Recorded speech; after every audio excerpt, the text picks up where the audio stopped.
Cette proposition de loi vise à lutter contre le mal-être, les risques suicidaires des agricultrices, des agriculteurs et des salariés du monde agricole. Cette proposition de loi, elle est issue du terrain, du travail que j'ai accompli avec d'autres bien évidemment. Elle est également issue des familles qui ont eu le courage de témoigner de leur parcours et puis des rencontres que j'ai organisées en circonscription ou bien ici à l'Assemblée nationale, notamment lors d'un colloque que j'ai organisé en février sur la santé mentale des agricultrices et des agriculteurs, les grandes actrices et grands acteurs de ce monde institutionnel du monde agricole. Quel est le constat? Il est simple, il y a eu une feuille de route qui a été lancée en 2022 et qui a créé une délégation interministérielle et nous nous apercevons bien évidemment qu'il faut aller beaucoup plus loin. On parle de suicide des agricultrices et des agriculteurs.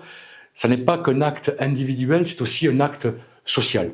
Dès lors, il nous a semblé pertinent, important de proposer un acte législatif à travers donc cette proposition de loi qui s'articule autour de 3 leviers. D'abord, les sentinelles agricoles qui sont sur le terrain, qui détectent les premiers signes de souffrance. Les sentinelles agricoles existent déjà, mais le constat est que le déploiement sur le territoire est un peu erratique, diffus, et qu'il convient de généraliser ces sentinelles agricoles, de les conforter et également de leur accorder de la reconnaissance.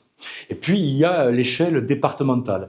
Et donc, c'est la création d'un guichet départemental unique qui permet tout simplement aux agricultrices et agriculteurs d'être orientés vers le bon interlocuteur et également à l'ensemble des actrices et acteurs de pouvoir analyser les situations et éventuellement d'être mobile et de se rendre dans les cours de ferme. Et puis, il y a la mission nationale que nous créons et qui va se substituer à la délégation interministérielle à travers très certainement la création d'un groupement d'intérêt public, une grande mission nationale qui permet précisément de piloter ces services publics et aussi d'évaluer l'ensemble des facteurs concernant la santé mentale, le bien-être de nos agricultrices, agriculteurs, de ce monde agricole si important, de celles et ceux qui nous nourrissent, tout simplement.